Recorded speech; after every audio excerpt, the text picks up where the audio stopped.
कई दिनों से लगातार फ़ोन आ रहे हैं कई सारे बच्चों का, सीयूटी के बारे में सर कुछ बता दें। सीयूटी का एग्ज़ाम कैसे होना है, कौन-सा पैटर्न है, क्या-क्या हम पढ़ें, क्या अप्लाई करें, इन सारी चीज़ों को लेकर तमाम सारे बच्चे कन्फ्यूज़ हैं और लगातार फ़ोन भी आ रहे हैं। तो मैं सोचा हूँ कि इस पर क्यों ना एक शॉर्ट वीडियो बना दिया जाए, एक शॉर्ट क्लास ले लिया जाए, है कि नहीं? तो देखो यहाँ पे सिंपल सा जो है इसका सीयूटी के लिए जो टोटल डिटेल जानकारी है, सीयूटी का जो डिटेल जानकारी है आपका, इसमें आपको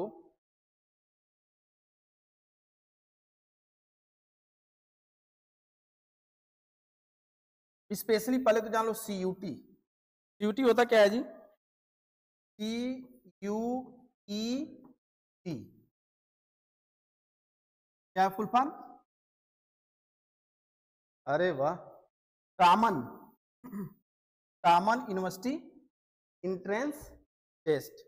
कॉमन यूनिवर्सिटी एंट्रेंस टेस्ट। एक चीज जान लो कि जितने भी प्रतिभाशाली बच्चे हैं, जो भी टैलेंट है, जिनको लगता है कि हमारी तैयारी कुछ अच्छी है, तो मैक्सिमम बच्चों का एक ये सोच होती है कि हम देश के सबसे प्रतिष्ठित यूनिवर्सिटी में एडमिशन लें। प्रतिष्ठित यूनिवर्सिटी का मतलब होगा सेंट्रल यूनिवर्सिटी।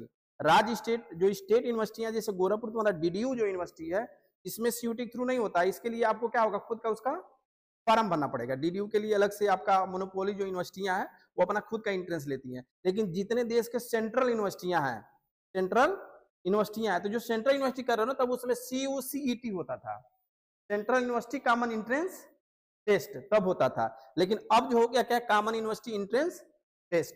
तो जो जितने भी देश की सेंट्रल यूनिवर्सिटियां हैं, जैसे BHU हो गया, EMU हो गया, इलाहाबाद यूनिवर्सिटी हो गया, TU हो गया, ये सभी जितने प्रतिष्ठित यूनिवर्सिटियां हैं, इन सब में अगर एडमिशन आप लेना चाहते हो तो आपको CUET का पेपर देना पड़ेगा। और ये भी जान लो कि अगर आप चाहते हो कि बेहतर मेरा भविष्य हो, कुछ एक तरह से कहा जाता है ना कि सिक्योरिटी हो जाए, फ्यूचर की सिक्योरिटी हो जाए, तो इसके लिए जरूरी है कि आप किसी अच्छे संस्थानों में एडमिशन आप लो।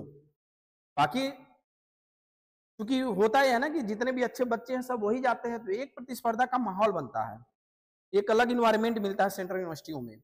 इसलिए प्रयास करना चाहिए कि आप किसी भी कोर्स में एडमिशन लो, उन कोर्स आप किसी सेंट्रल यूनिवर्सिटी से करो, किसी अच्छे संस्थान से करो।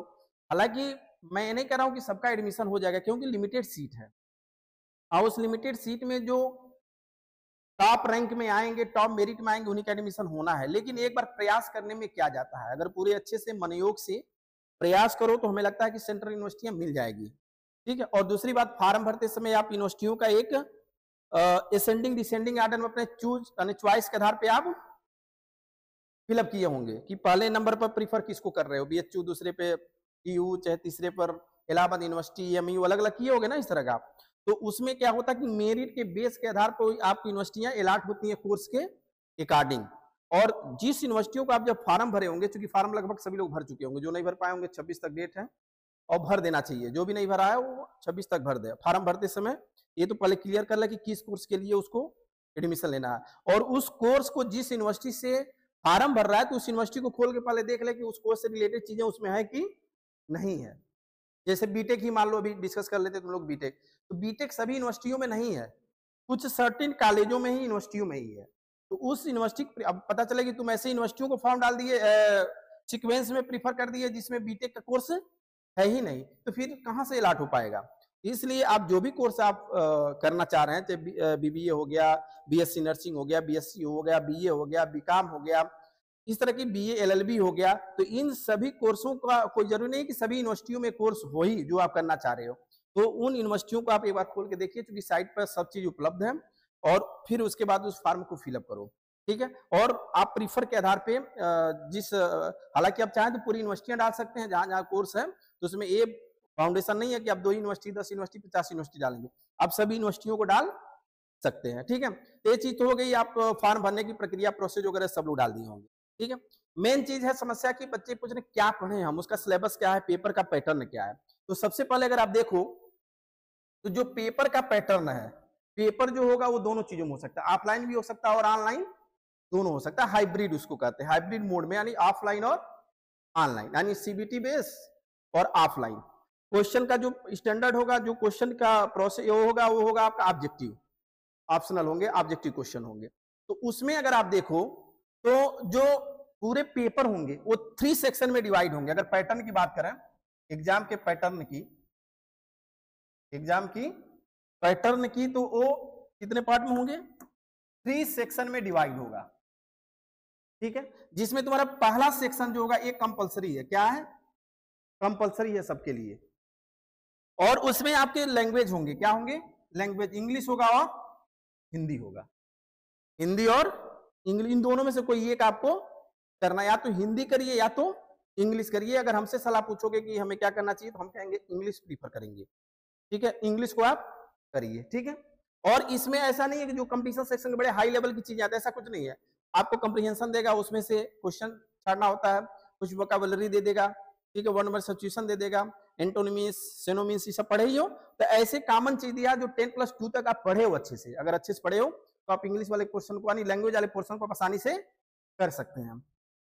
दूसरा जो सेक्शन होता है, ये आपका डिपेंड करता है कि आप 12th में क्या लिए थे। साइंस पढ़े थे, साइंस में आप क्या क्या पढ़ते हो? पीसीएम और पीसीबी, फिजिक्स केमिस्ट्री मैथ और फिजिक्स केमिस्ट्री बायो। इन तीनों में से कोई या तो पीसीएम लीजिए या तो पीसीबी लीजिए। तो 3 पेपर देखो, एक होगा 1, 2, 3 और 1, 4, ठीक है। या अगर पीसीएम फिजिक्स केमिस्ट्री मैथ या फिजिक्स केमिस्ट्री बायो, इन तीनों में कोई आप अगर मैथ और बायो दोनों लेते हो तो कितना हो गया? 3 और 1, 4। और कितने हो गए? 3, 1, 4, 4 और 1, 5। और लास्ट में जो सेक्शन 3 होगा, यह भी आपका कंपलसरी है सबके लिए। जनरल टेस्ट, जीके जिसको कहते हो। क्या कहते हो? जनरल एलिजिबिलिटी टेस्ट, जिसमें जीके भी रहेगा।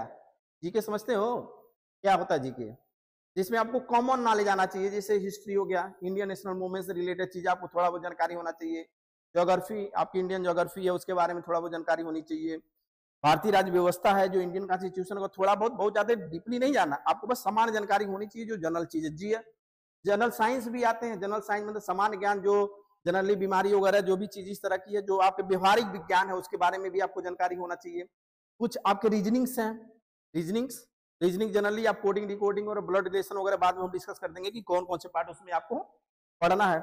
उसके बाद आपका जनरल मैथ्स है, जो 10+2 का कॉमन चीज, जो अर्थमेटिक्स होता है, वो चीज आपको आना चाहिए। तो ये जनरल टेस्ट हो गया। तो ये आपके 3 सेक्शन में पूरा पेपर डिस्ट्रीब्यूट होगा। समझ में आया? यानी जो पूरा पेपर आप दोगे, अब उसमें देखो साइंस वाले हो गए पीसीएम, 8 ग्रुप वाले हो गए।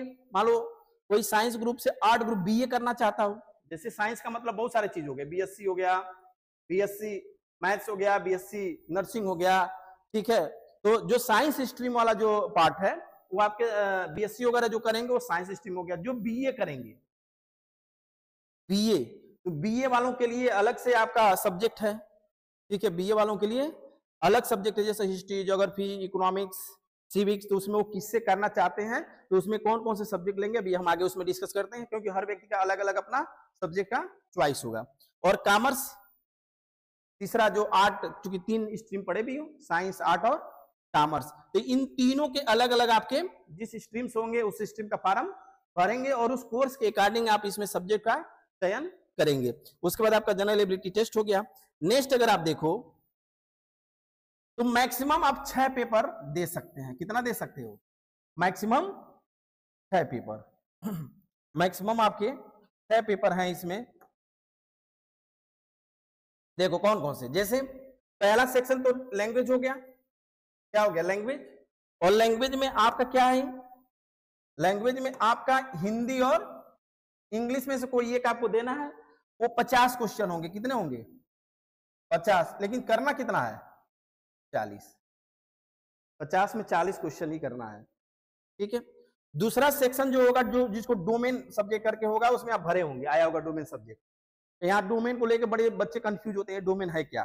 तो डोमेन का मतलब ये हो गया कि जो आप क्लास 12th में जो सिलेबस लिए हो, क्लास 12th में जो सिलेबस लिए हो, उसके अकॉर्डिंग वो सब्जेक्ट का चयन करते हैं। जैसे अगर 8 ग्रुप वाले हैं तो 8 ग्रुप के सब्जेक्ट, साइंस ग्रुप वाले तो बताए हूँ पीसीएम, पीसीबी।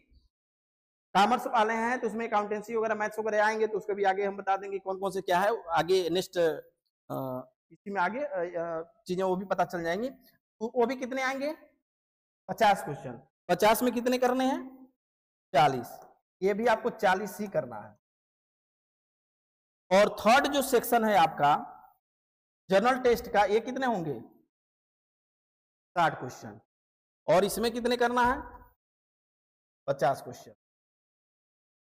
सही है, ये भी 50 ही है, 50 में 40 करना है, ठीक है ना, 60 में 50 क्वेश्चन करना है। तो ये आपके 3 सेक्शन हो गए और पूरे पेपर आपके 3 सेक्शन में डिवाइड होगा। अब नेक्स्ट जो है,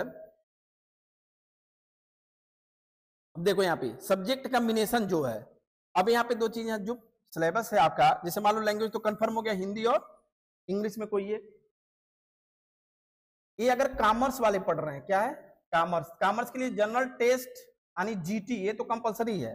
दूसरा क्या होता है कि मैथ और अकाउंटेंसी, कोई मैथ लेता है कोई अकाउंटेंस लेता है, और उसके साथ कोई 2 सब्जेक्ट लेंगे जो 12th में पढ़े होंगे, ठीक है, मैथ और अकाउंटेंसी के साथ जो 12th में सब्जेक्ट पढ़े होंगे उसमें से कोई 2 सब्जेक्ट आप लेंगे। ऐसे ही आपका 8 ग्रुप अगर देखो तो 8 ग्रुप में क्या होता है कि जनरल टेस्ट तो सबके लिए सेम है, हिंदी इंग्लिश दोनों सेम है, इसमें से कोई ये करना होगा। लेकिन आप कोई 3 सब्जेक्ट लेंगे जो क्लास 12th में पढ़े होंगे, या फिर नहीं भी पढ़े तो आपकी इच्छा, जैसे मान लो हिस्ट्री, कोई हिस्ट्री चाहेगा, कोई ज्योग्राफी चाह सकता है, कोई सिविक्स ले सकता है, history geography civics sociology social work है ना, यानी जिसकी जो इच्छा होगी उसमें से कोई 3 सब्जेक्ट आप इसमें डालेंगे जो डोमेन सब्जेक्ट है। कौन सा है डोमेन सब्जेक्ट है, क्लास 12 का कोई 3 सब्जेक्ट आप ले सकते हैं। लेकिन ऐसा कोई जरूरी नहीं है कि आप अगर साइंस पढ़े हो, बीए करना चाहो तो फिजिक्स केमिस्ट्री मैथ से दोगे नहीं, तो आप कोई भी सब्जेक्ट उसमें ले सकते हैं, ठीक है। नेक्स्ट जो तुम्हारा साइंस सेक्शन के लिए है, साइंस में लैंग्वेज फिक्स है और जीटी फिक्स है, जनरल टेस्ट। बाकी इसमें आपको क्या पढ़ना है, क्लास 12 के फिजिक्स का पीसीएम या पीसीबी, अगर बायो से जाओगे तो पीसीबी ले लो, मैथ से जाओगे तो पीसीएम ले लीजिए, ठीक है। इससे आपको ये चीज, और एक चीज और है, जैसे हर कोर्स के लिए अलग यूनिवर्सिटी का अलग अलग सब्जेक्ट का है, ये भी ध्यान रखना है। लेकिन ये सब ऐसे पार्ट है ना कि जो जनरली लगभग सभी यूनिवर्सिटियों के एंट्रेंस में कॉमन है ना। जैसे हर सब्जेक्ट हर यूनिवर्सिटी में नहीं है, पता चल रहा है कि किसी अन्य यूनिवर्सिटी में आप जा रहे हो, बीएससी करना चाहते हो तो जैसे हो सकता है पीसीएम लेना चाह रहे हो, पीसीएम नहीं है, इस तरह का चीज है। लेकिन चूंकि ये जो पार्ट है ना, ये सभी यूनिवर्सिटियों के लिए कॉमन आपका सिलेबस है, ठीक है, यानी ये कॉमन सिलेबस है, इसको सबको पढ़ना ही चाहिए और एग्जाम देंगे तो बेहतर होगा। एक चीज इसमें आ रहा था बीच में अभी, कोर्सेज सबसे महत्वपूर्ण चीज है कि बच्चा कंफ्यूज है हम करें क्या। तो इस पे हम अलग अलग एक वीडियो बना देंगे, खासतौर से बायो वालों के लिए अलग 5-10 मिनट का, और मैथ वालों के लिए अलग अलग क्या क्या ऑप्शन है और क्या क्या करके मतलब फ्यूचर को सिक्योर कर सकता है। बाकी आगे क्योंकि ये होता है ना, बैकअप जब बन जाता है तो आदमी आगे, चूंकि प्लेटफॉर्म जैसे कहा जाता है कि प्लेटफॉर्म अगर मिल गया गाड़ी खड़ा करने का तो फिर आप आगे बहुत बेहतर कर सकते हो। तो इसलिए एक बैकअप बनाना बहुत जरूरी है आज के समय। तो कौन सा कोर्स हम चॉइस करें ताकि इन फ्यूचर में कोई प्रॉब्लम ना हो, नहीं पता चले कि जिस तरह से बेरोजगारी है, बिना स्किल का कोर्स लेकर फिर घूमते रहो, कोई मतलब नहीं है, कहीं कोई काम नहीं मिलना है, फिर वही होगा सऊदी जाकर बकरी चराना। तो 2-3 चीजें हैं, सबसे महत्वपूर्ण है कि आप इंटर के बाद कौन सा कोर्स ले रहे हो और उस कोर्स की स्कोप आगे क्या है। तो तमाम बच्चे कंफ्यूज हैं इस चीज को लेकर, तो इस पे हम 2 वीडियो बना देंगे, बायो वालों के लिए अलग और मैथ वालों के लिए अलग, कि कौन कौन से कोर्स हैं जो आपके लिए इंपॉर्टेंट है। लेकिन जनरली अगर सीयूटी में देखो, सीयूईटी में तो कुछ कोर्सेज हैं जैसे बीएससी आपका पीसीएम, पीसीबी, बीएससी नर्सिंग ये अच्छा है बायो वालों के लिए, बीएससी नर्सिंग कर लेते हैं अगर सीयूटी के थ्रू भी कर लेते हैं, हालांकि बाद में हम इसको बताएंगे भी और भी कोर्स क्या है। लेकिन अगर जनरल एवरेज स्टूडेंट है, अगर उसको लगता है कि नीट मेरा हो भी सकता है नहीं भी हो सकता है, तो नीट का तैयारी तो करे, वो नीट की तैयारी करे, अच्छी बात है, लेकिन साथ में सीयूटी का फॉर्म भी भर कर बीएससी नर्सिंग के लिए भी ट्राई करे या बीएससी के लिए भी ट्राई करे, ताकि क्योंकि अगर बीएससी में एडमिशन हो भी जाता है तो बहुत सारे ऐसे यूनिवर्सिटियां हैं, डिग्री कॉलेज हैं जो प्राइवेट डिग्री देते हैं, कोई जरूरी नहीं है कि आप क्लास करें, प्राइवेट डिग्री भी ले सकते हैं। तो उससे ये फायदा होगा कि आपकी जो नीट की तैयारी है उस तैयारी से आप बीएससी क्लियर कर लोगे, अलग से पढ़ने की जरूरत नहीं है। तो उधर आपका साल भी नहीं बेकार गया और इधर तैयारी भी हो गई। अगर सिलेक्शन हुआ तो ठीक, नहीं हुआ तो कम से कम डिग्री तो मिल जाएगी, फिर आगे आप यानी फ्रस्ट्रेट नहीं होगे, फ्रस्ट्रेशन नहीं आएगा, आपका समय और पैसा दोनों बेकार नहीं जाएगा। तो ये चीज हर बच्चे को सोचना चाहिए कि आप ड्रॉप ना करो कोई चीज, उसके साथ कोई ना कोई ऐसा चीज करते रहो ताकि बाद में अगर बाय, चुकी देखो होता क्या है कि नीट बहुत टफ एग्जाम नहीं है, लेकिन कंपटीटर बहुत अधिक है। अब 20 लाख, 25 लाख, 24 लाख बच्चे अगर फार्म भर रहे हैं, सीट तुम्हारा सीमित है, तो सबका तो होना नहीं है, सबका होना नहीं है, तो जिसका नहीं होगा उसका क्या, तो ड्रॉपर हो जाएंगे, उनके लिए दिक्कत होगी। तो इसलिए साथ में सीयूटी का फार्म भी और सबको भरना चाहिए। 10+2 में अगर पढ़ने वाला बच्चा है और लगता है कि उसको हमको कुछ करना है, तो सीयूटी के फार्म तो हर हाल में एग्जाम होते हैं, ठीक है, चाहे जिस कोर्स के लिए बेदा। बीए, बीबीए, बीसीए, ये सारे कोर्सेज आपके सीयूटी के थ्रू आपके अच्छे कॉलेज मिल जाएंगे। बीकॉम, बीटेक, बीटेक ये सभी कॉलेजों में नहीं, कुछ चुनिंदा कॉलेजों में, यूनिवर्सिटियों के है, डीयू के भी कुछ संबंध जो कॉलेज है वहां बीटेक की डिग्रियां मिलती हैं, ठीक है। ऐसे ही बीएड, बीए, एलएलबी, जिनको लॉ क्षेत्र में अपना अगर फ्यूचर बनाना हो, चाहते हैं कि वकालत करें, जुडिशरी में जाएं, तो आप बीए एलएलबी के लिए भी आप कर सकते हैं। बीएमएस जो मेडिकल से रिलेटेड है, बायो वालों के लिए है, बीएमएस के लिए भी आप डाल सकते हैं। हालांकि मेडिकल के बहुत सारे ऐसे फील्ड हैं जिसको हम अलग से एक वीडियो बना देंगे बायो के लिए। उनके लिए मेडिकल में बहुत सारे ऐसे छोटे छोटे डिग्रियां हैं जिनको करने के बाद बेरोजगार नहीं बैठेंगे, तो अगर वो डिग्री हासिल कर लेते हैं तो बेकार नहीं बैठेंगे। उन पे हम नेक्स्ट अगले क्लासों में हम डिस्कस कर देंगे। तो इस तरह से आपका सीयूटी का पूरा एक प्रोसेस है, ठीक है। तो इसको तैयार करने के लिए कुछ करना नहीं है, एक तो डोमेन सब्जेक्ट को आप तैयार करो, दूसरा जो लैंग्वेज है उसको तैयार करो, और थर्ड जो आपका जनरल टेस्ट है, जनरल जो है आपका जनरल एबिलिटी टेस्ट जो है, जीके जिसको कहते हो, उसको अगर जानकारी उसके बारे में अगर कहीं कोई चीज है तो उस पर नहीं होगा तो हम कुछ मटेरियल वगैरह प्रोवाइड करा देंगे, कुछ पीडीएफ वगैरह दे देंगे, और कभी कभार अगर जरूरत पड़ेगी तो कुछ क्लास भी हम प्रोवाइड करा देंगे, लाइव क्लास भी प्रोवाइड करा देंगे, जिससे होगा कि आपकी तैयारी अच्छी हो जाएगी। क्योंकि इसके लिए बहुत ज्यादा आपको स्ट्रेस लेने की जरूरत नहीं है। ऐसा नहीं है कि ये बहुत बड़ी हवा है और पता नहीं क्या आएगा, ऐसा कुछ नहीं आएगा, वही चीज आएगा जो अभी तक आप पढ़े हो, बशर्ते हाँ है कि उसको पढ़े रहे हो, सोचने की क्षमता आपके पास है। रीजनिंग का मतलब क्या होता है? तर्क करने की क्षमता, और उस प्रोसेस को जानो कि इसका मतलब क्या होता है, तो आप आसानी से क्वेश्चन को कर सकते हो, ठीक है। बाकी मैथमेटिक्स है 10 तक, अर्थमेटिक्स वगैरह आते हैं तो उसको जनरली आप कर लोगे। जीके में जो एसएसटी वगैरह 10 तक पढ़े हो अच्छे से, अगर जो पढ़ा वढ़ा है तो उसके लिए भी कोई दिक्कत वाली बात नहीं है। और करंट अफेयर्स, तो करंट में बहुत ज्यादा क्वेश्चन, 5-7 क्वेश्चन अगर आते भी हैं तो उसके लिए हम एक पीडीएफ बना के दे देंगे, उसको आप पढ़ लेना कहां तक आना है, तो उससे बाहर कुछ आना नहीं है। बाकी अगर इसके अलावा भी अगर कहीं कोई चीज दिक्कत होती है तो आप लोग पूछ सकते हैं, बता दिया जाएगा, ठीक है। तो ये तरह से किसका एग्जाम तुम्हारा मई में तो होना है? नहीं, इसके लिए जो है तुम्हारा अलग अलग समय है, कह रहे हो ना, स्लॉट स्लॉट एलाट होगा, तो अलग अलग स्लॉट के लिए, जैसे मान लो फिजिक्स हो गया, केमिस्ट्री हो गया, मैथ हुआ, अकाउंटेंसी हो गया, तो इनके लिए लगभग तुम्हारा जो समय होगा वो लगभग 1 घंटा है। तो अलग अलग सब्जेक्ट के लिए अलग अलग स्लॉट बना हुआ है, और अलग अलग स्लॉट के लिए अलग अलग टाइम ड्यूरेशन है, ठीक है। अन्य कोई नई चीज जानकारी लेना होगा तो फिर बताना, हम फिर उसमें नेक्स्ट आगे बता दें। चलिए, तो जो है हम